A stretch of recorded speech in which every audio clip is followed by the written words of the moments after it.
Good morning. Today is Tuesday, September 24th, 2024. This is the Arlington County Board of Equalization hearings. We have 7 members present and a quorum is held, and we've got 6 cases on the agenda. The first case is RPC 13016-001 at 5101 Wilson Boulevard. Mr. Gomez, you can start with your 8 minutes and tell us about this property, sir. Thank you.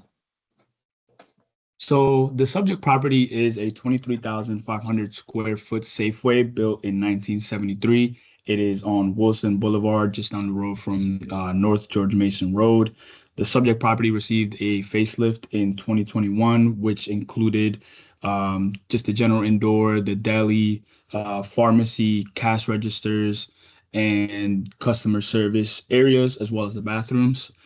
And we matched the county's income approach to value the property, and our main point, our main difference here, as we can see on page 3 of my report. Apologies for the lack of page numbers there, but our main difference comes with the discount for lease up that we deduct below the line. We felt that this was necessary. The property is 100% owner occupied, and we made some adjustments for that, and to capture the 100% owner occupied status of the property.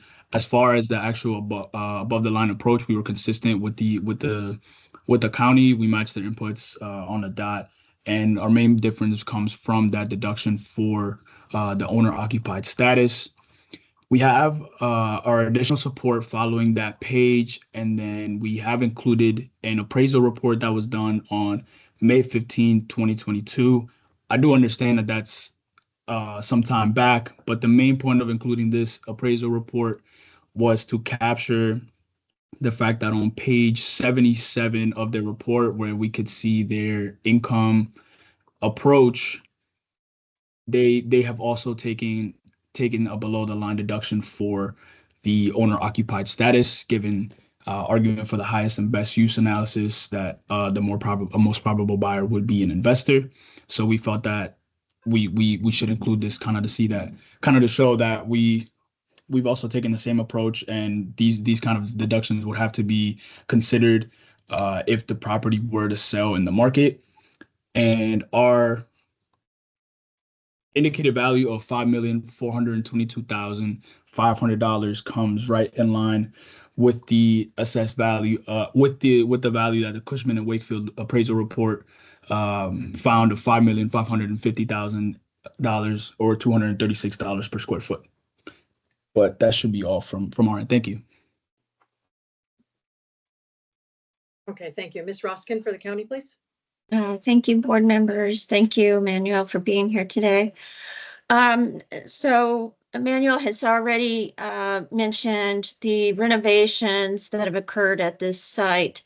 We did go out and inspect the interior and exterior this year. It was in August of this year. And I can confirm that, yes, this is 100% owner occupied. It's not vacant at this time. As for the below the line deduction for lease up, this property is being valued equitably amongst other similar property types within the county of your large grocers. And we're using the neighborhood center guidelines, which has a 7.45% cap rate and 11% stabilized vacancy. So I did a little research trying to find out, how many large grocers we have in the county. We've got 19 of them. But if you want to also include the number smaller grocers, mom and pop stores that you have within the county, that count goes up to 34 for a total. As of January 1, 2024, all 19 of those grocers, the large grocers, were occupied. During the middle of the year, 2 of them have vacated. So I looked at that and I said, okay, let's do a test with our stabilized vacancy. That comes out to 10.5%. we're using a stabilized vacancy rate of 11%. So we're on par with what's going on in the market here. If you want to include the little grocers, that brings you down to 5.9% for vacancy. So we feel that our stabilized vacancy rate is right on. It's good. We don't use a discount lease up for owner occupied properties in the county, especially more specifically with general commercial. We do not do a discount for below the line for owner occupied properties if they should go vacant, if they sell it. Like I said, this property is 100% occupied, and we feel that the stabilized vacancy rate is justified. Thank you. Okay, thank you both. Questions from board members? Mr. Lawson. Yeah, this is for the county. Laura, you say that based on several comparable grocery stores, the rent is at 30.4 per square foot. What were the comparable stores that you looked at? Give me just a moment. So I utilized other Safeway stores, Giant. Those are the most similar.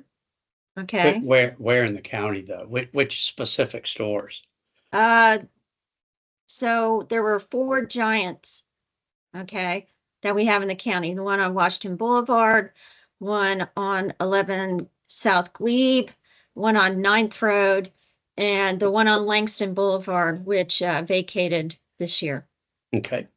But I'm going that these were based on 2023 rent rolls. And the Safeways? Safeway, there's one at 1525 Wilson Boulevard, got the subject, 3713 Langston Boulevard, 2500 North Harrison Street. And there's also other grocery stores that are included in that 19 are the Harris Teeters, the Whole Foods, there's Trader Joe's. I know that the Amazon Fresh one, that's one of those that had vacated this year, that announced vacating. And then Costco. Okay. Those are Thank all you. of your large grocers. Okay, any other questions? Mr. Matzkin. I got to ask this question of the appellant. Is there any indication that this Safeway is going to close anytime? Either a formal announcement or some just vague indication, or neither? There's no indication. I'm sorry, I missed that. Say that again, please. Sorry, as far as we know, we don't have any indication that they will sell. Thanks a lot. All right, Ms. Roskin, if you take a minute to wrap up then. Oh, I'm sorry, Mr. Hoffman's got a question. Yeah, I missed it in the package. I was looking through the appraisal at the beginning, and how much term is left in the Safeway lease?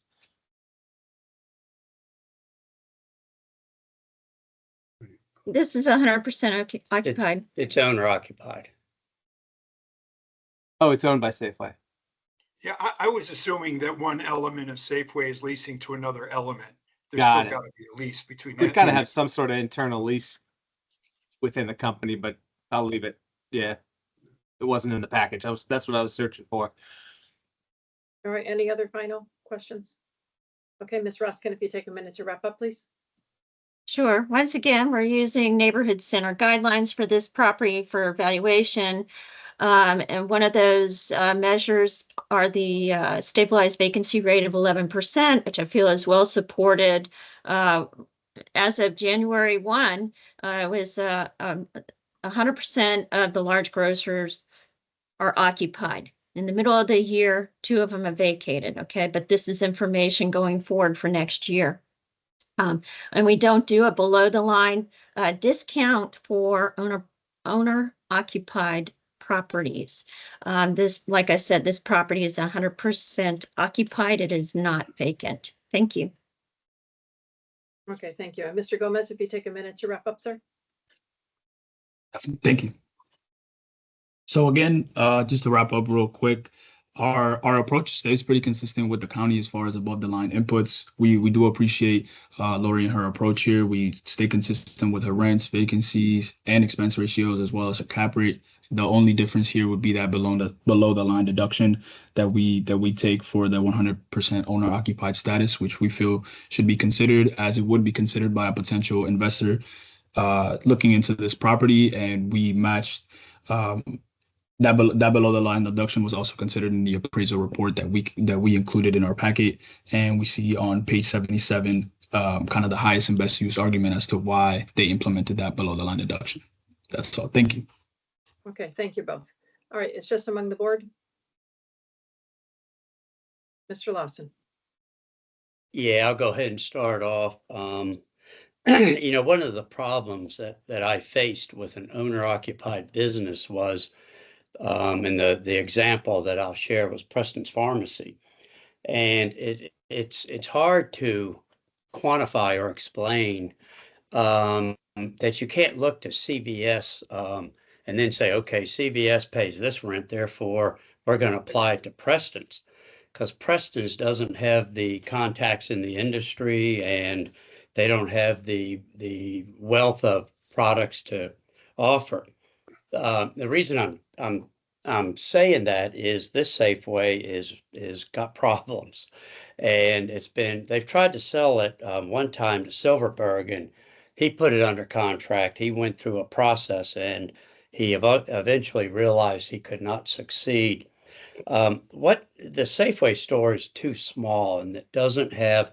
In fact, I went in there this morning on my way to work, and it still doesn't have any seafood counter, and it doesn't have a bakery, and it's too small. And so what they have tried to do is to sell the site, expand the size of their Safeway, provide underground parking, and that just doesn't seem to work for whatever reason.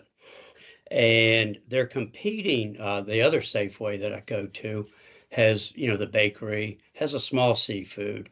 The Harris Teeter, which is new over on Glebe Road, I mean, you know, it's humongous and offers everything you can imagine.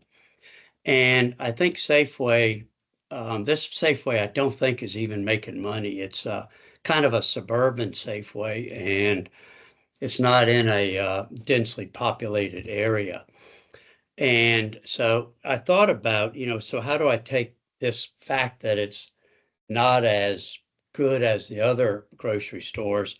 So how do I turn that into a monetary thing? And what I did is kind of following what the county has done with other properties that suffer from a problem such as too close to a road or whatever. And I just upped the cap rate by 0.5% and ended up at 6,638,100. And I'll see if anyone agrees with my thinking. Okay. Other folks? Mr. Matzkin. I agree with Barnes that this is a less robust, lesser supermarket relative to its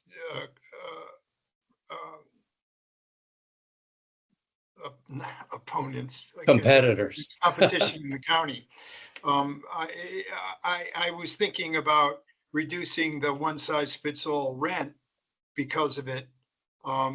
Because they have refreshed it significantly, and I certainly don't know their profit and loss statement, but I was considering perhaps lowering the rent because it's a lesser property as opposed to tinkering with the cap rate, which I think is scary at times.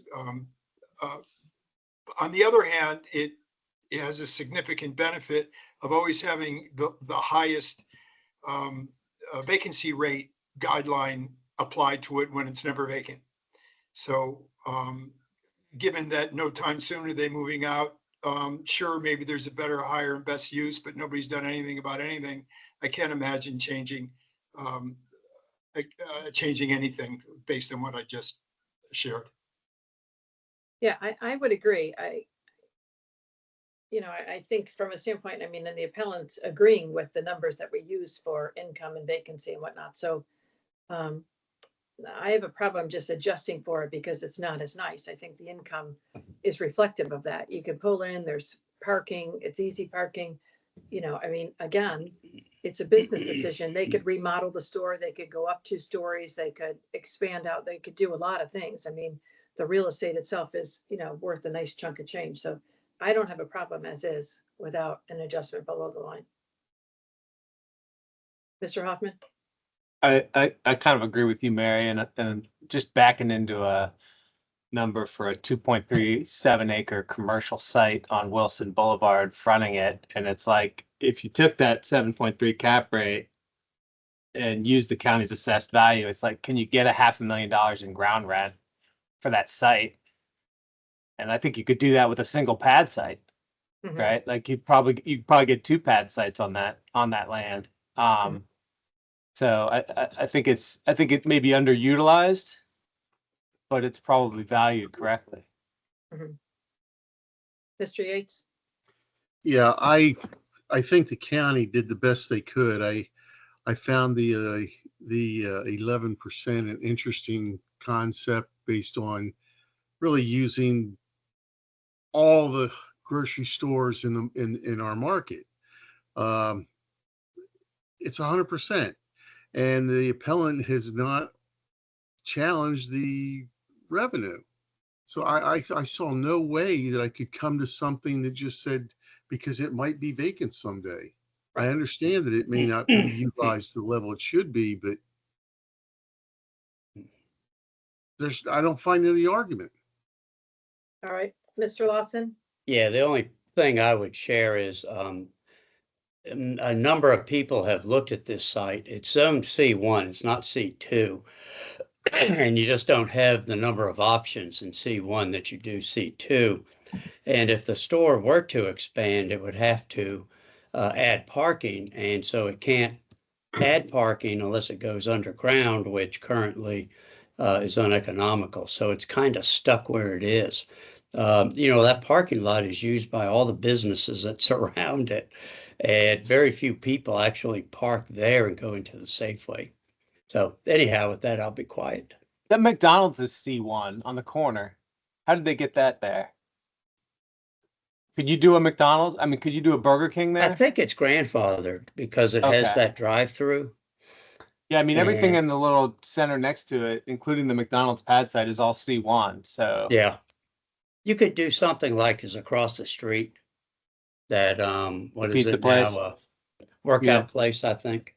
Okay, Mr. Metzger? Contrary to what I find interesting zoning possibilities, we never value something on its potential. We value on what it is, where it is, when it is. And the only argument that the appellant has, which Mark has already clearly stated, is that maybe someday it's going to be vacant. Well, maybe someday if it is, then we'll do something else, but not today. Right. Anything different from the other two? All right, then I'm going to move to confirm the county. Do I have a second? I Mr. Yates, all in favor? Aye. Aye. Opposed? Okay, 6-1 without Mr. Lawson. The county's confirmed at 7,083,600. Thank you both. All right, we still have Ms. Roskin, and then we have Mr. Price joining us. Yes, ma'am. Okay, all right. Next RPC on the agenda is RPC 3400203A at 1505 Crystal Drive.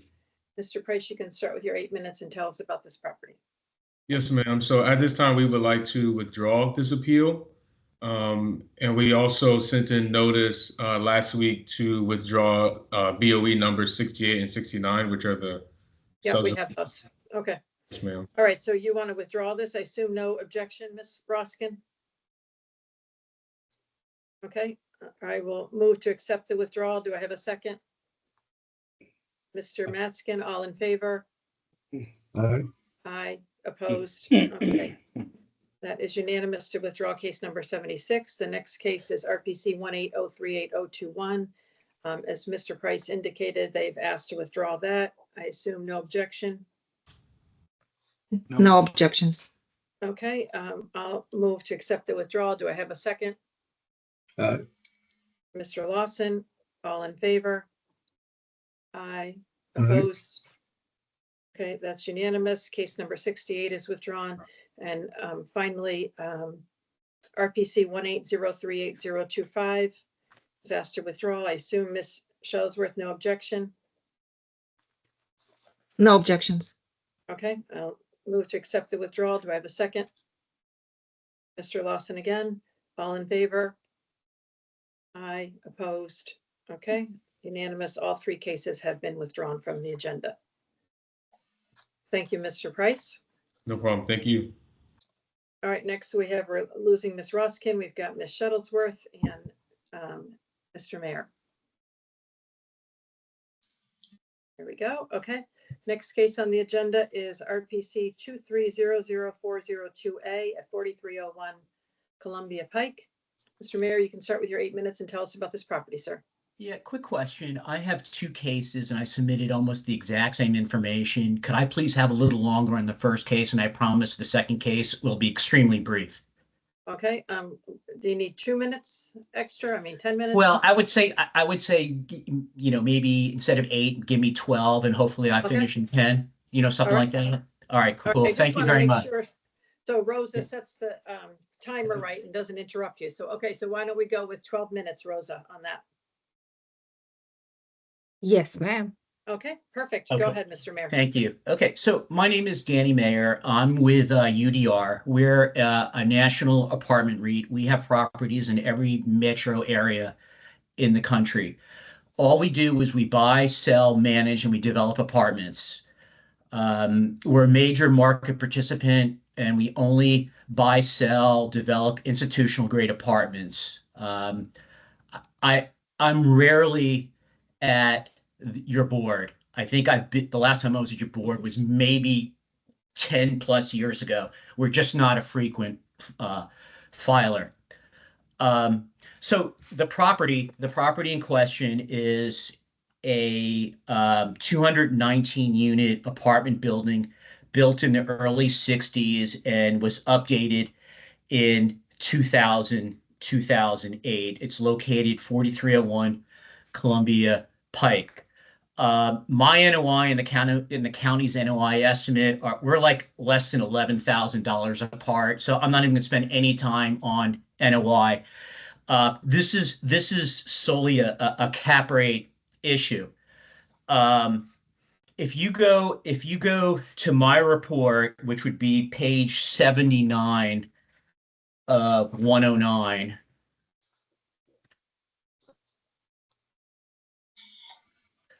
And you could see my income approach on the left side of the page. Is the board with me on page 79? I can't really tell.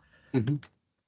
Okay, so I have my income approach on the left side. The county has it on the right side. Now, what I do is, so there's no confusion, is that my cap rate is 6%. Okay, and I'm gonna show you how I get there with a load of 1.03. And I know at least 10 years ago it was confusion on the loaded cap rate versus the regular, you know, just the overall cap rate.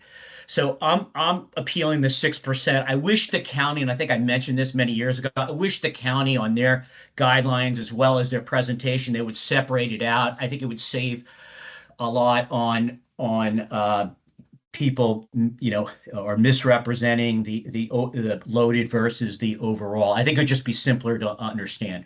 In any event, if you can flip the page to page 80, those are my comps. But before I do that, I want to go over the county's sales that's in their guidelines. So I'm holding up their guidelines here, and they present 35 sales. I'm not going over 35 sales, okay? But there's 4 sales that are in 2023. And I'm going to go over each one briefly. Okay, the first one is Jasper Columbia Pike. Jasper Columbia Pike is a comparable sale, and it's sold at a 5.5 cap rate. And I think that's a great sale. And it's the only sale the county has that's institutional grade and represents recent market conditions.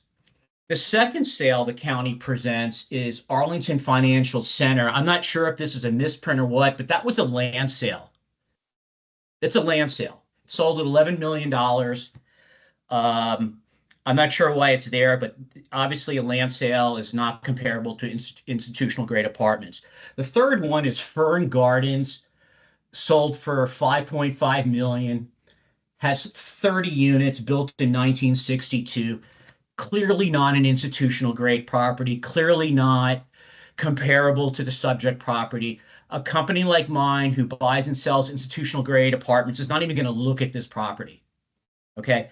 The fourth one is similar to Fern Gardens, called Erdo House, and that only contains 8 units.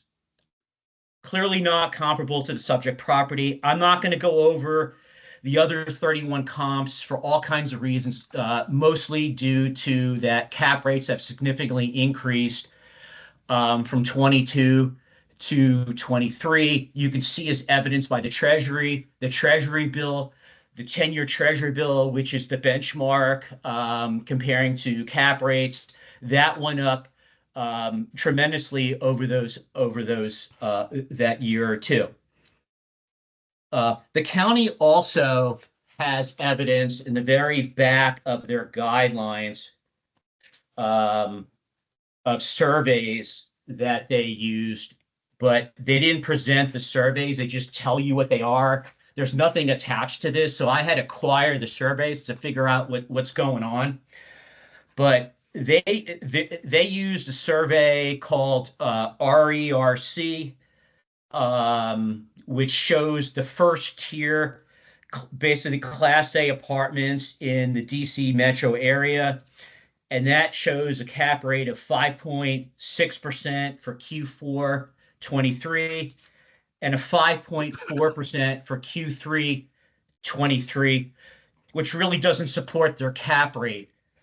So I just don't understand how they concluded their cap rate of 4 point. Yeah, I'm not sure what that was. Their cap rate of 4.77%. But I'm going to show you how I got to my cap rate of 6%. If you go to page 80 of 109,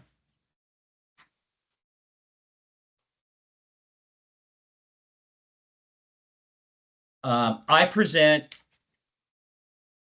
3 settled sales and a contract number 4. I had to go outside of Arlington County because there's a paucity of sales. As you could see from the county's list of sales, there was only 1 sale that was comparable. So I'll go over each one and explain where they are compared to the subject. But sale 1, Jasper Columbia Pike, is the Avalon Bay sale, which I know the county heard that case. Sold in July of 23.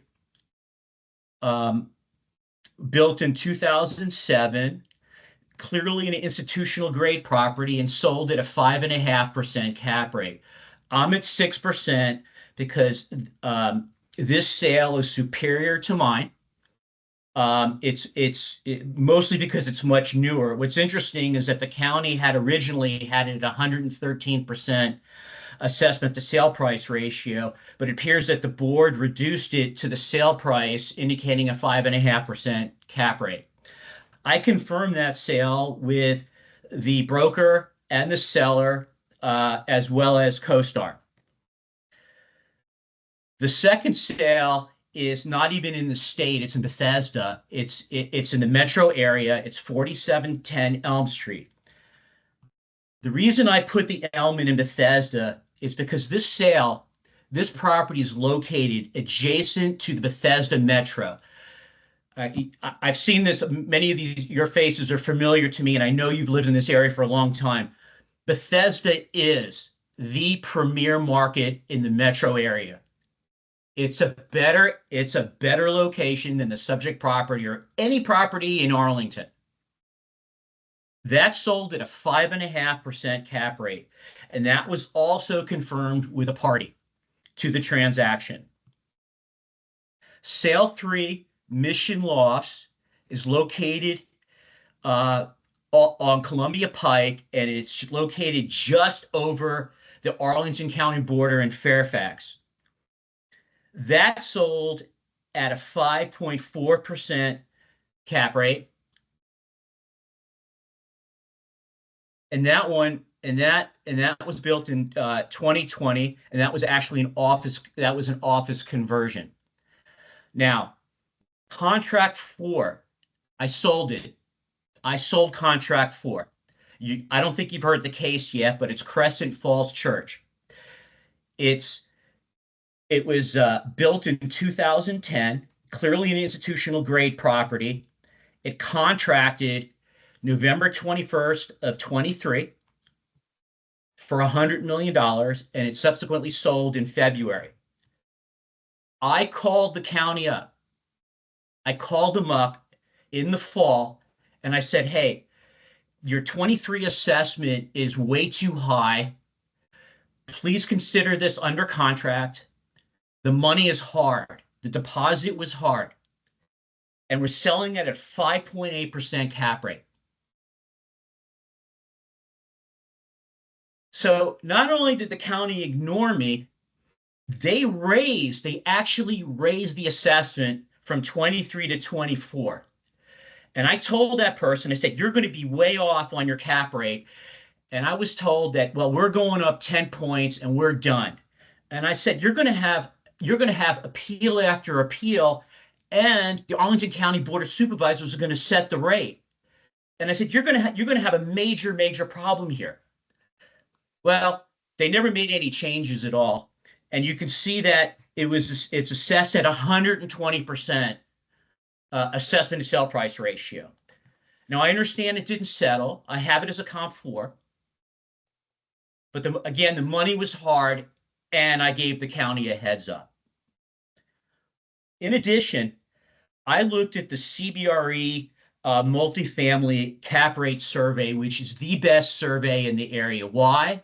Because they focus on Class A institutional grade properties, and they focus on the exact metro area. Now, what I did is I broke it out in several columns, and I wanted to show how the survey went from the second half of 21 to the second half of 23. And I showed on the second column, I show the range, and then I show the midpoint, and then I show how much the cap rate increased in a 6-month period. And then I show on a cumulative basis how much the cap rate increased. And then on the second to last column, I show what did the county do? Okay. And what you can see is if you look at the third column, the second half of 21, the midpoint was 4.25. And then it went to 4.75. And then the second half of 22 went to 5.5. That's a major jump. The first half of 23, it actually slipped a quarter point to 5.25. And then the second half of 23 went to 5.75. And then the next column, you can see how much it increased per period. Okay. Could I have another minute, please? Yeah, go ahead and finish your thought. Okay. So for the same period, it's interesting. If you look at the county in the second half of 21, they're at 4.57. Then the second half of 22, they're at 4.57. And then for 1/1/24, they go up 10 basis points. 10 basis points. Not realistic. And at the same time, if you look at the 10-year treasury bill, anybody who's into finance, I don't care if you're into real estate, anytime you're projecting future cash flows, and especially for real estate is bought basically on a 10-year period. So the 10-year treasury bill is extremely important. And the 10-year treasury bill in the second half of 21 was 1.63%. And then it was almost 4% at 1/1/24. So in conclusion, I looked at all the cap rates for my comparable sales. I looked at the survey. I looked at the county's survey. I looked at the county's only sale that's comparable to mine, and I concluded a 6% cap rate. Yeah, I'm higher. I'm a bit higher than the others because I was built in 1962. Okay, yeah, we went through a major renovation, but I certainly need to be higher than 5.5%. Yes, it's a nice property. It's nicely located, but it's not new. But I'm asking the board to increase the cap rate to something reasonable and something that is supported. I'm asking the county to reduce the assessment to $59,212,000. And I'm really curious to hear what the county has to say on how they support their cap rate, because I just don't get it and my peers don't get it. And I'm not a consultant. I'm in the market Time's and I up. gotta, all right, thank you. Okay, thank you. Ms. Shuttlesworth for the county, please. Yes, good morning, everyone. So the property was built in 1962. It has effective age of 1995, and it is a mid-rise multifamily building. The amenities include an in-ground pool, fitness center, grill area, and residence lounge, game room. I inspected this property in May this year, and the issue is obviously a cap rate. I will talk about cap rate, but I do think we should also talk about the potential rent that was reported. After the analysis of all the I&E surveys submitted to us, the units and the common areas were renovated, as Mr. Mayor stated, in 2008. I've attached the photos of one unit, but that one unit was representative of all other units, according to what I heard from Mr. Mayor during the inspection. The scope of renovation included new kitchen cabinets, new floors, new appliances, and interior painting. The boiler system has not been updated, and it does not allow, to my understanding, there's some functional obsolescence of the boiler system because it does, and Mr. Mayor might correct me if I'm wrong, but that system does not allow some of the units to use heating while the other units are using cooling system. The 2023 potential rent increased by over 5%, and the NOI increased by 13%. The subject's 2024 assessment increased by only 2.67%. Just year prior, in 2022, potential rent increased by 5.97%, and the NOI increased by 5.88%. The reported vacancies and collections were at 3.02%. We did apply stabilized vacancy and concessions of 6%. The 2023 NOI reported is above the NOI used by us during the analysis. This is one of those cases when I was debating whether I should include the test column. And again, for the transparency purposes, I did include it. In our test column F, we applied the apartment income that is below the income generated by the subject in 2023. We're very conservative. We also increased the OPEX from 7,600 to, well, 7,700 almost to 8,000 per unit. Since the main issue in this review is the cap rate, I also tested another scenario, and probably I should have included test 2, just to give the board better visual and the point I'm trying to make here. So even if we were to apply the highest cap rate that is in our guidelines for mid-rise buildings, that would be 6.10% cap rate. And we imputed all the figures reported by the appellant in 2023 column. That tested value would be still significantly above our value for 2024. Since the issue is the cap rate, Mr. Mayor is correct. We only had really only one good sale within the county. So we not just only rely upon that sale, but we did considered several commercial real estate publications. Our cap rates are expressed in ranges, not as one single number. They depend on the effective age, proximity to the metro station, and the type of the property.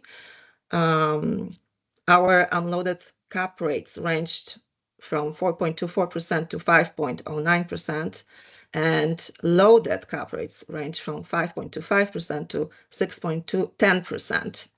PwC third quarter of 2023 for Mid-Atlantic region provides the cap rate range of 4.25% to 6.5%. So we are within the range. The 4 quarters publications were not available during 2024 analysis. However, they will be considered this year for 2025 analysis. We'll also consider a percent of false church sale that sale settled in 2024. Jasper Columbia Pike, yes, we talked many times about the sales during this board hearing. We did decrease the assessment on review. And I recommended revising the subject's effective age from 1995 to 1980 and increasing the cap rate to 5.8%. And I recommend that we apply this change in 2025 assessment. And this is because even if we apply that higher cap rate, the subject's assessment would increase, not by much, $6,600, but it would increase. So we don't want to penalize the appellant, and we'll just apply those changes to 2025 assessment. Thank you. Okay, thank you both. Questions from board members? Mr. Lawson. Yeah, this is real quick for the property owner. You were citing a lot of sales and a lot of cap rates.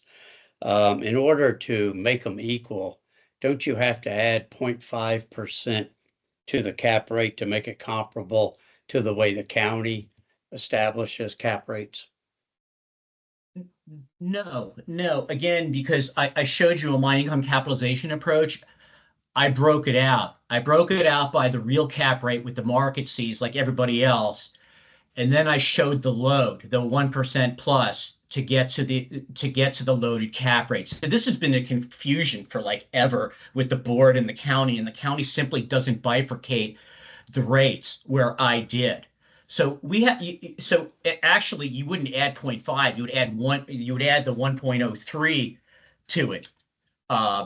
So my 6% is the 6% cap rate, which is what the market sees.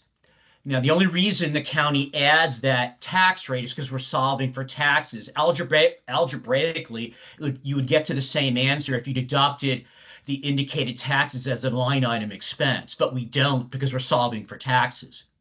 So we're looking at the 6% versus the county's 4.77%, or their loaded cap rate minus their tax rate. So we need to compare their 4.77% to my 6%. To be exact, so there's no confusion. All right. Okay. Other questions? No? Okay, Mr. Matskin. I got asked this of the department. Not more than 3 weeks ago, another appraiser in your department who also does apartment buildings stated unequivocally that when the guideline vacancy rate is chronically much higher, or is chronically different than the experience of the apartment buildings vacancy and concessions rate, the proposed rent in the evaluation for 2024 is changed accordingly. If the vacancy is lower, the rents are imputed higher, and vice versa. You didn't do that. You pretty much went just in this case, vacancy and concessions much lower. And you kind of went along with the experience, actually a little less than the experience in 2023. Why is that? I thought the department all had a commonality. Yes, Mr. Matskin, I did it intentionally just to show the board how low, even if I go below the potential rent that was actually achieved in 2023, even if my NOI, tested NOI, is lower than what they achieved, we would still recommend confirming the assessment. Yes, and I wasn't even going to include that test column, but I just wanted to provide visual. And yes, my colleague was absolutely correct. We do work off EGI, so sometimes we do have to adjust potential rents to address the vacancy and concessions differences to arrive at the stabilized EGI. Well, Yes. had you done it here, then NOI would have been. Oh, that even would higher. look even uglier. Yeah, Yeah. thank you. Okay, any other questions? Okay, Ms. Shuttlesworth, if you take a minute to wrap up, please. Yeah, so when you look at my test column F, not only our potential rent is below the rent they reported for 2023, but so is effective gross income. They reported OPEX at 26%, 56. We tested OPEX of 29.65%. Our tested NOI is still below the NOI they reported in 2023. Even if we impute all the 2023 numbers and apply the highest cap rate that is allowed per our guidelines, the value would come at almost 75 million. The appellants are projecting decline in their potential rents. They increased the OPEX and they got the projected NOI that is below the NOI they achieved in 2023. I asked the board to confirm the subject's assessment at $71,947,100. Thank you. Okay, thank you. Mr. Mayor, if you take a minute to wrap up, sir. Yeah. So it looks like the county's trying to make a case out of income here, but it's not an income case. You can use the highest income and use my cap rate, which is supported. You're still going to come in at a much lower number than the county's assessment. And the county keeps on saying, even if we use the highest cap rate in our guidelines, your guidelines are wrong. They're simply wrong and they're embarrassing. Everybody in the industry knows that a sub 5 cap rate is not going to happen in the market. A well-informed market participant is not going to come in at a 4.77 cap rate when you have a T-bill at 4%. It's unrealistic. And I know the county's trying to wiggle this thing to say, well, the appellant's income is blah, blah, blah, blah, blah. But the reason why I increased my expenses is because if you look at the previous 2 years, we had similar expenses and we had an unusual year of lower expenses. So my NOI projection is actually fair.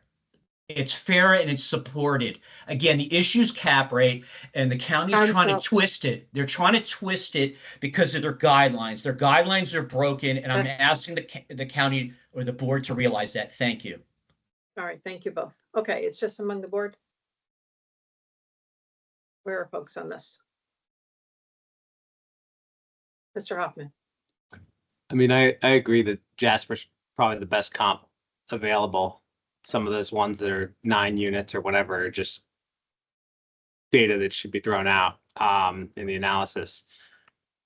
So, I mean, if you took Jasper, I looked at it, you've got 2 cap rates, you've got the in place and you've got the pro forma cap rate. And if you go with either one and you use the actual 23 NOI, you either end up right where the county was, within a little less than 100,000, or your slight reduction and you're slightly lower than 2023.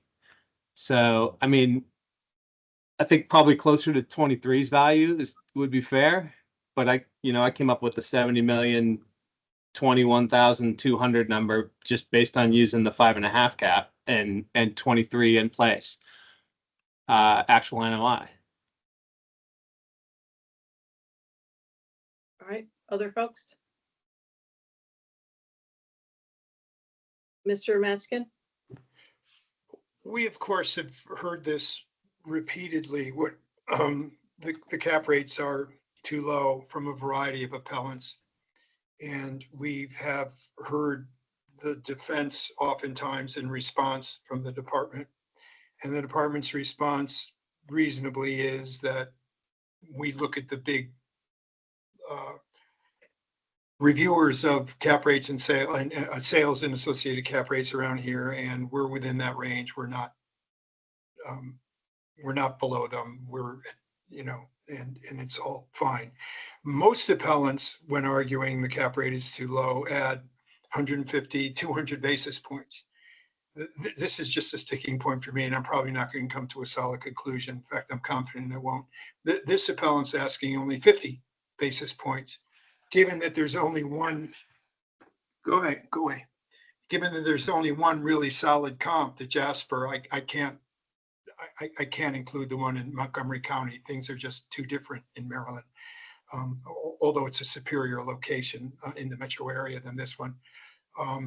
50 basis points strikes me as not being at all unreasonable based on the other appellants, the preponderance of appellants' suggestions. I'm very reluctant to change, and just in the last case we talked about, I'm very reluctant to change cap rates just on a whim, but this is one to one. I mean, they're actually neighbor buildings, and clearly the Jasper, as Greg has obviously pointed out, is a superior building, and 20 basis points doesn't seem to be enough. So having said that, I don't come to a conclusion. I would be amenable to, in this one case, because it's so specific, that we increase it by the 50 basis points and apply it to the test, which are better numbers than to the original. Having said that, I haven't run the numbers, but I'm sure it would come out lower than the final valuation, come out lower than the original assessment. And I could certainly run the numbers if there's support for this point. Thanks. The board is confused. I hate to Okay, butt I'm in, but sorry, the board is Mr. Mayor, confused. Mr. You- Mayor, it's just among the board now. You don't get to speak. I'm sorry. Your testimony time is up. Okay, Mr. Penaranda. Yeah, thank you. It's like, with every case that we see before us, we can't ignore what the actual numbers are. We always look at the whole package, the whole picture, and just trying to, put aside what the actual numbers are. I don't think it's helping them, we have to really look at what the history is, what the actual NOIs are. And if we do apply, like Ms. Shuttlesworth indicated, the highest cap rate that the county has, yeah, the value would increase much more with what they have. So I'm okay with the current assessment the way it is. Okay, Mr. Mendez. I agree with Mr. Penaranda. I tried to run a couple of tests, running that highest possible cap rate at 6.1 based on the county's guideline. I also tried to add 0.5 to the cap rate that we're currently using, and again, it came out higher, so I would support the original assessment. All right, Mr. Yates. I agree. I understand what they're saying, but that's the whole cap rate issue, and we have an equalization with what the guidelines are. Okay, 1, 2, 3, 4. Okay, Mr. Lawson. Yeah, I'm confused. when my colleagues are talking about upping the cap rate but still being higher, how are you doing that? What figure are you applying the cap rate to, Johnny? I was using the actual reported numbers. I gotcha. Okay. Yeah. So that's Gotcha. Thank you for pointing that out. Yeah, I've been arguing for months that the cap rates are unrealistic, the county has established. But here, I mean, when you look at the actual, I think where the county ended up, even if it was the wrong mechanism, is acceptable. Mm-hmm. If that makes any sense at all. Yeah. Meaning there's a slight increase, seeing that that's what we see repeatedly in similar buildings. That's what you're basing it on, Barnes? Yeah, I'm basing it on the fact that the projection by the county was so off of what actually was happening. The income's much higher. The operating year is much higher than, I mean, it's almost 500,000 more than the assessment. Yeah, no, I agree. Because I just want to reconfirm. Yeah, 73,748 is what you get. Oh, I didn't run any numbers. I'm sorry. Okay, well, just to test, because everybody's saying it, but if you use the actual, an increase of 50 basis points, it goes to 73,748, which is an increase, so. Yeah, that's what, see, that's what confused me. I didn't realize which column the higher cap was being applied to. But now that I understand, I agree. Okay. All right, would somebody like to make a motion? I'll go ahead and move that we confirm the assessment, 71,947,100. Okay, I'll second. All in favor? Aye. Opposed? Okay, it's 6-1 without Greg. The county's confirmed at 71,947,100. Thank you. The last case is RPC 2900803A at 4220 Campbell Avenue. Mr. Mary, you can start and tell us about this property. Great. So this is Delancey at Shirlington, located in Shirlington. Again, it's a cap rate case. I'm not going to go over my cap rates again and the lack of the county support. I just want to say that, especially Mr. Mattson, you guys are confused on the cap rate, at least one of you. It wasn't a 30%. It was more like 130 point, not 30 point. You're confusing cap rate versus loaded cap rate. The same issue we had like 10 years ago that I remember. So there is a major confusion on the bifurcation of cap rate. And I tried to explain it as best I can on page 91 of 122.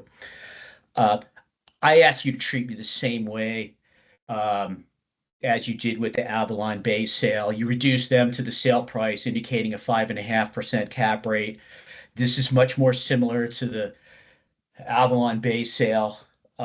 These are true Class A properties. I've said what I had to say, and the board's going to go with what the board wants. And I just hope you consider everything I said and look at my cap rates, look at the county's one cap rate, and come up with a reasonable conclusion. I'm done. Thank you. Okay, thank you. Ms. Shuttlesworth for the county, please. Yeah, so this property was built in 2000. It has the same.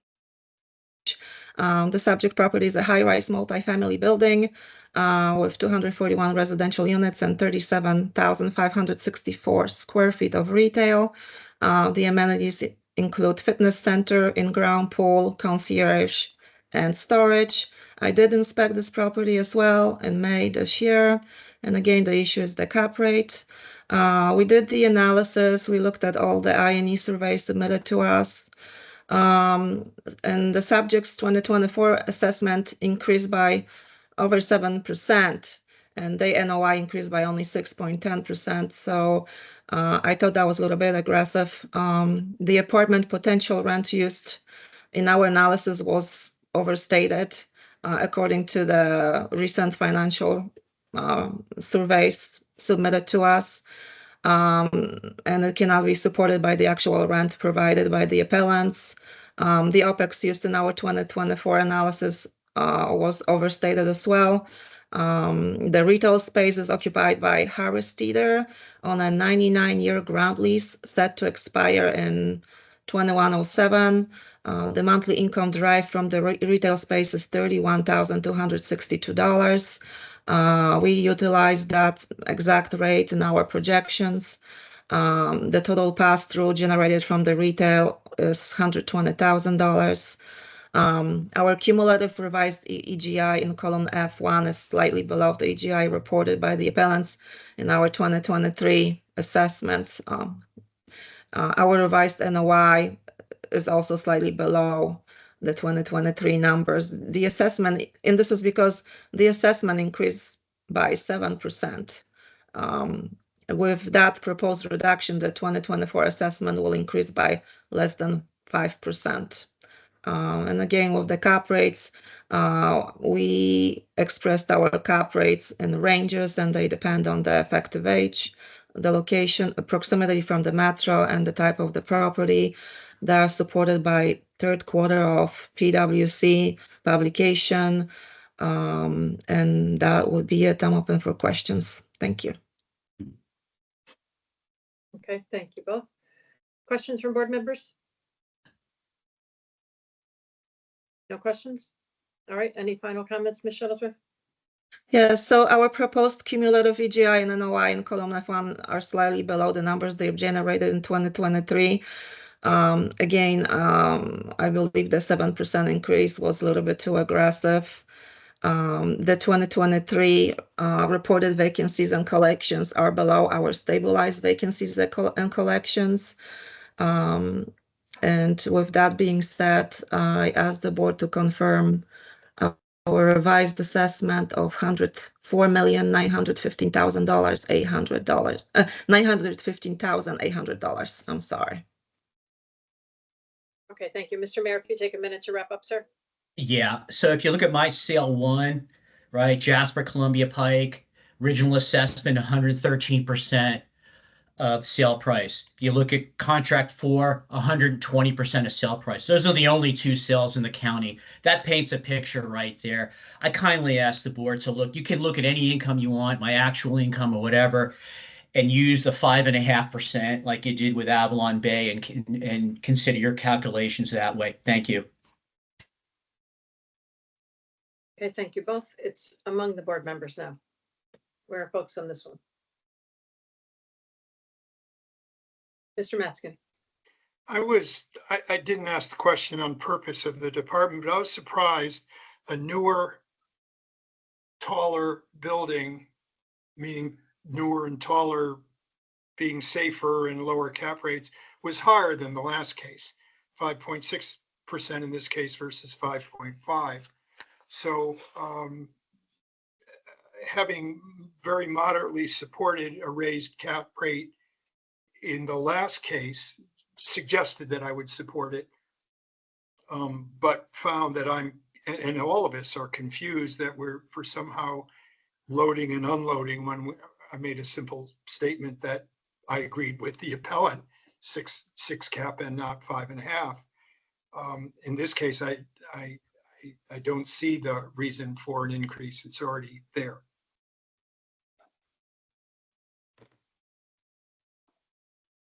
Okay. Other folks?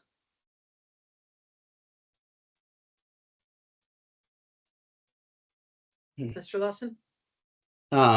Ken, I'm confused. What are you suggesting? Staying with the assessed value of last year? Is that what No, you're suggesting? I support the department's position in this case. Okay. Again, I was a little surprised that this cap rate was higher than the last one, given it's a superior building. And I'm not in the position of increasing an assessment by suggesting, which I rarely do, changing the cap rate in this case to make it lower. Yeah, I did some math. If you did change the cap rate, I think you'd end up at about 96 million. Change it in what way? If you raise the cap rate, the 0.5 on the apartments only. Yeah, well, and I'm not saying do that. I'm just saying that if you did change it, that's where you would end up. Yeah. I mean, I think it's, I've struggled with both of these cases. I really have, because I know that cap rates have increased. I mean, it's just obvious. And yet, when you get into the specifics of each particular case, sometimes it's merited, sometimes it's not. I think on this one, I would just leave it at what it was last year. I don't know if anyone would agree. Why is that? Because I think the cap rate is unrealistically low. Oh, okay. You're concerned. Okay. Yeah. Mr. Hoffman? Yeah, I came up with kind of the same thing that Barnes concluded, right around 23, 100 million number. I just looked at it as it is a superior location. Grocery anchored is normally viewed as superior for apartment buildings on the cap rate side. I've heard between 25 and 50 basis points. so I took the Jasper at and at 5.5 and said, I think this in Shirlington, walkable village retail. I haven't heard of any shootings or shootouts in front of the Shirlington properties recently, as opposed to the Jasper. So I put a 5 cap on it and then loaded it up with tax, and I came up with 99,821,400, which is just slightly below 23, just a little bit below. Okay, Mr. Mendez? I just wanted to point out to Ken, I think the cap rate was higher in the last case. I think it was 5.7. I don't think it was 5.5.